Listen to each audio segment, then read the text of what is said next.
Today, we have in the international media, there is a very common statement which is repeatedly bombarded, especially in the Western media. And that statement is, all Muslims are not terrorists, but all terrorists are Muslims. And this statement was even imported to India, especially after the 11th July, the serial train bomb blast that took place in Bombay, especially to Bombay. And we find that even in India, especially in Bombay, people kept on repeating the statement that all Muslims are not terrorists, but all terrorists are Muslims. Let us analyze today what do the historical records tell us, and what does the data on terrorist attack that is available in world history, what do they tell us? When we look at the records, in 19th century, we can hardly find any terrorist attacks have been done by Muslims. Time does not permit me to speak about the details of the attacks taking place in 19th century. I'll just mention a couple of them. We know that in 1881, Tsar Alexander II of Russia, he was assassinated. He was traveling in a bulletproof carriage in St. Petersburg Street. There was a bomb that kills innocent 21 bystanders. He comes out of the bulletproof carriage, another bomb comes, and he's killed. He was not killed by a Muslim, he was killed by Ignis. He was a Pole from Burbusk. He was a non-Muslim, he was an anarchist. We know in 1886, there was a bomb blast that took place in the Haymarket in Chicago during the labor rally. And 12 innocent people were killed. One amongst them was a policeman by the name of Dejan. Later on, 7 policemen were injured and they died in the hospital. The people responsible for this act, they were not Muslims. There were 8 anarchists, all of them non-Muslims.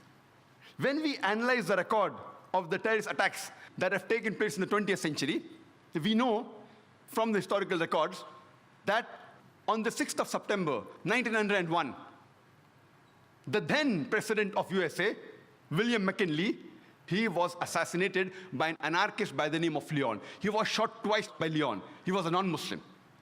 On the 1st of October, 1910, there was a bomb blast that took place in the Los Angeles Times newspaper building, in which 21 innocent people were killed.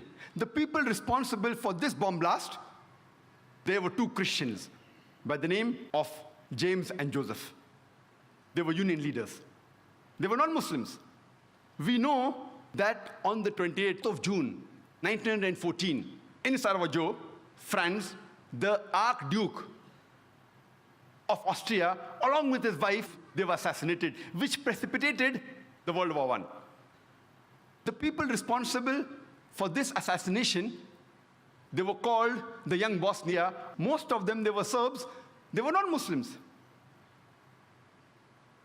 From historical record, we come to know that on the 16th of April, 1925, there was a bomb blast that took place in St. Nedelya Church in Sofia, the capital of Bulgaria, in which more than 150 innocent people were killed and more than 500 injured. It was the biggest terrorist attack that has taken place on the soil of Bulgaria.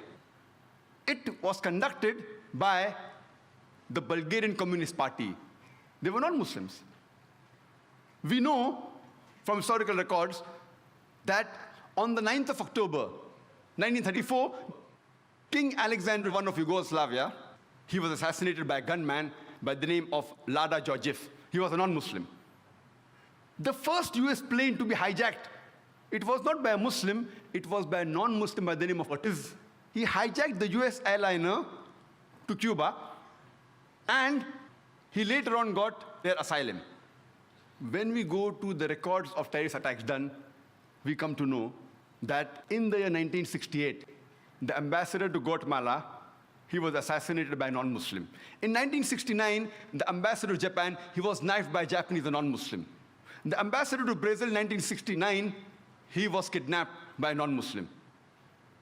The famous attack, the Oklahoma bombing, which took place on 19th of April, 1995, where there was a truck loaded with a bomb, which rammed into the federal building in Oklahoma, which killed 166 innocent human beings. And hundreds other were injured. Initially, it came in the press, Middle East conspiracy, for days together.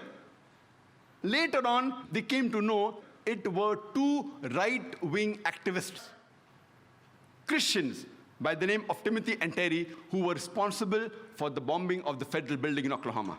But when this news comes, it comes for a couple of days and then it vanishes. But before, for several days, Middle East conspiracy, Middle East conspiracy. After World War II, from 1941 to 1948, in a span of 8 years, 259 terrorist attacks were conducted by Jewish terrorists. By many organizations, Ignun, Stern Gang, Haganah, and we know of the famous bombing of King David Hotel, which took place on the 22nd of July, 1946. They were conducted by Ignun, under the leadership of Menachem Begin, in which 91 innocent people were killed, out of which 28 were British, 41 were Arabs, 17 Jews, and 5 others. The Ignun group, they dressed up as Arabs to show as though Muslims did the bombing. And the person responsible was Menachem Begin. And it was the biggest terrorist attack against the history of British Mandate, in which 91 people were killed. And at that time, Menachem Begin, he was called as terrorist number 1 by the British government. Later on, after a few years, he becomes the Prime Minister of Israel. And later on, after a few years, he gets the Nobel Prize for Peace. Imagine, a person who has killed hundreds and thousands of innocent human beings becomes the Prime Minister of Israel and later on gets the Nobel Prize for Peace. And most of the groups that were fighting, like Stern Gang, Ignun, Haganah, all of these Jewish groups and the leaders like Yitzhak Rabin, Menachem Begin, Ariel Sharon, later on became prime ministers and high-holding ranks in the state of Israel. And all of them, they were fighting for a Jewish state. If you see the world map, before 1945, Israel did not exist. Israel didn't exist. These Jewish groups, they were called as terrorists by the Britishers. They fought for a Jewish state. Later on, with power, they grabbed the land and they kicked the Palestinians out. And now these same people are calling the same Palestinians who are fighting for a more just cause, for getting the land back. And they are labeled today as terrorists by the Israelis. Imagine, Hitler incinerated 6 million Jews. He kicks the Jewish community out. Why should they come to Palestine? The Palestinians, they welcome the cousins with open hands. If they should take a land, they should go back to Germany. They should go back to Europe. Imagine the Palestinian, they welcome the cousins. Imagine, suppose a visitor comes to your house. Being a stranger, you welcome him in your house. After a few days, he kicks you out of the house. And when you cry at the doorstep, I want my house back, people call you a terrorist. This is exactly what has happened today. The Palestinians, they are called as terrorists for what? They only want their land back. And so-called people, most of these powerful first world countries, they are agreeing with this unjust cause. We know that in Germany, from historical records, from 1968 to 1992, the Bader-Meinhof gang, they killed several innocent human beings. In Italy, we come to know from records about the Red Brigades, which has killed several innocent human beings. They were also responsible for kidnapping the Prime Minister of Italy, Aldo Moro. And after 55 days, they killed him. Further, when we come, a similar gang, a similar terrorist outfit, we know, was also in Japan. The Japanese Red Army. They were Buddhist cult. Om Shirito, the Buddhist cult. And they tried to kill thousands of people in the Tokyo subway by the nerve gas. But unfortunately, they weren't very successful. They were only able to kill 12 people, but more than 5,700 innocent human beings, they were injured and wounded because of this nerve gas. They were Buddhists. In UK, for about 100 years, the IRA, Irish Republican Army, they are conducting attacks against UK. They are Catholics. But they are never called as Catholic terrorists, they are called as IRA. And we know they have conducted several terrorist attacks. Only in 1972, 3 bomb blasts were done. In the first one, 7 people were killed. In the second one, 11 were killed. And third one, 9 were killed. In 1974, they did 2 bomb blasts. In the Guildford pub, they killed 5 innocent people and injured 44 people. In the Birmingham pub, 21 innocent people were killed by the bomb blast and 182 were injured. Time doesn't permit me to speak about all the activities they did. I'm just mentioning a few, just at random. In 1996, they did a bomb blast in London where 2 people were killed and more than 100 were injured. Further, in 1996, a bomb blast was done in the shopping area of Manchester where 206 people were injured. In 1998, Bambridge bomb blast, where 500 pounds of bomb was loaded in a car, in which 35 innocent people were injured. In the same year, we know from records about the Omagh bomb blast, where a 500-pound of bomb was put in a car, and 29 innocent people were killed, and 330 were injured. All these records are from non-Muslim sources. They have not been written by Muslims. All from non-Muslim sources, from Amnesty report, from BBC. If you go on the internet, you can cross-check. But many a time when the number is big, there may be a difference. Like today, we know how many people killed, 296, one report says 294, one says 293, so I play it safe and say more than 290. The report, if it's a large number, may differ by few here and there. If it's a small number, it's precise. All these by non-Muslim sources. In 2001, the BBC was bought by IRA. But these people, they are not called as Catholic terrorists. Today, the UK government is more afraid of Muslim terrorists. I don't know from the records of the UK government how many confirmed Muslim terrorists have done bomb blast in UK. Even the London bombing of 7th July, there's no confirmed report. They are suspected to be Muslims. It's not confirmed, in which more than 50 people were killed. One report says 52, one report says 56. Therefore, I said more than 50 people were killed. Even if we agree for sake of argument that they were Muslims who did the 7th July bomb blast in the year 2005, yet they come nowhere close to IRA. IRA puts these bomb blasts to shame. They have killed hundreds and thousands of people. Yet today, the UK government is more afraid. IRA is doing since more than 100 years. But because of the advice of George Bush, Tony Blair is more afraid of the Muslim terrorists rather than the problem which is there for more than 100 years. We know from historical records that in Spain and France, the terrorist organization is ETA. They have conducted 36 attacks. And in Africa, there are so many organizations, the list is exhaustive. But the one which is worth noting, and one of the most notorious, is called as the Lord's Salvation Army. It's a Christian terrorist organization. They train young children to commit terrorist attacks. When we come to Sri Lanka, we know of the LTTE, Tamil Tigers. They are supposed to be one of the most notorious, most violent of all the terrorist organizations in the world. They are the people who are experts in suicide bombing, and they even take help of children. They train them, and they let them take part in suicide bombing. Normally, people are known that the Palestinian do suicide bombing, Iraq is do suicide bombing. If you historical record, the people who have popularized suicide bombing are the LTTE, Tamil Tigers. Who are they? They are Hindus. But the Indian report doesn't say Hindu terrorists, they say LTTE. When we come to India, many a times, most of the terrorist attacks that we hear of, majority of them, they talk about Kashmiri militants. Whether the attacks are right or wrong, we can discuss some other time. But how many times do we hear? And what Justice Hosbir Suresh said, he named many of the terrorist attacks taking place in India. I wonder how many of the people in the audience have heard of them in the newspapers. How many? Those people who are involved, like honorable people like Justice Hosbir Suresh, and those in the field are aware of it. But the general masses, we aren't aware of it. Whenever terrorist attacks are talked about, most often they're talked about Muslim terrorists. Why? In India, there are terrorist organizations belonging to almost all different religions. Almost all. We know of the Sikh terrorist organization, Bhindranwala Group, in Punjab. We know that the Indian government, on the 5th of June, 1984, they took over the Golden Temple, in which 100 human beings were killed.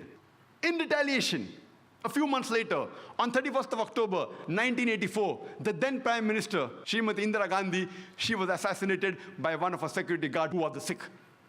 If you go to the South Asian terrorism portal site, not run by Muslims, run by non-Muslims, and you see the list of terrorist attacks done by all the people, the Muslims are in a minority. But that's never highlighted in the media. If you go to northeast of India, if you go to Tripura, the Christian terrorist organization exists, like ATTF, All Tripura Tiger Force, NLFT, National Liberation Front of Tripura. They're Christians. They have killed several Hindus. Reports, if you go on the site, 4 Hindus killed, 8 Hindus killed. On 2nd October 2004, 44 Hindus were killed and several were injured by this group. They were Christians. In Assam, Ulfa. Ulfa alone, in a span of the past 16 years, from 1990 to 2006, they have conducted successfully 749 terrorist attacks. They will put the Kashmiri militants to shame. 749 confirmed terrorist attacks. But when we read in the newspaper, we only know about the Kashmiri attacks. And I remember a couple of years back, I'm called, alhamdulillah, by God's grace, by several parts of India, from several parts of the world. I had many invitations from Kashmir, but is it the right time to go, yes or no? Finally, in September 2003, I decided to go to Kashmir. And there I gave a talk in Srinagar, and they told me, the organizers, that in the past 14 years, first time the government gave permission for a public talk. And they organized my talk in polo grounds in Kashmir, in which 100,000 people attended. In all this turmoil, and the government gave me security. I was wondering, why are these people with machine guns with me? I went on to the various sites, Gulmarg, Pahalgam, gave talks, etc. Fine, I didn't think it was required. Later on, I happened to go to Assam to give talks. And the moment I land on the airport, I find security guards around me. I said, why? And there I thanked God, alhamdulillah. If they would not have been there, I wouldn't have come back here. I did not know. I did not know that so many terrorists are there in Assam. The Ulfa are trained only to target the Muslims. They are Hindus. How many times does the press, the media report about them? Because it's not tantalizing. These reports may come in the news brief. It does appear. News briefs, how many people note it? Never in the headlines. In news briefs. Amongst the organizations, terrorist organizations, the Naxalites, we know of the Maoists. The Maoists are communist. #1 terrorist attacks that have been done in India, maximum are by the Maoists. Only in Nepal, in the past 7 years, they have conducted 99 terrorist attacks. And out of the 600 districts in India, according to the Indian government, according to the site on terrorism, they say that they are present in 150 districts of India. They have done terrorist attacks in 1/3 parts of India. #1, if you compare the people they have killed, the attacks they have done, compared to the Kashmir militants, it's no way comparable. The Maoists are a bigger danger for India, but yet we find that the government is more afraid of the Muslim terrorists. Why? The reason is George Bush. Just a couple of days back, on the 9th of September, an article came in Times of India, not on the front page, inside, but quite a big article, that 875 rockets, a haul of ammunition, 875 rockets, which were supposed to be supplied to the Maoists, they were intercepted. And they were confiscated, and 30 rocket launchers. Imagine, it is the biggest haul in the history of India that any terrorist organization that the government has caught. 875 rockets. They can wage a war against the Indian army. And the DGP of Andhra Pradesh in Hyderabad, he was shocked. He said that with these rocket launchers, they can attack any police station, any tanks of the Indian government from a distance of 600 meters. From more than half a kilometer away, they can attack the Indian tanks, the Indian police station, and you can't do anything. Rocket launchers. Yet we see people are more afraid of people who have a beard, people who are wearing a cap, people who have trousers above the ankle. Are they more dangerous than the rocket launchers?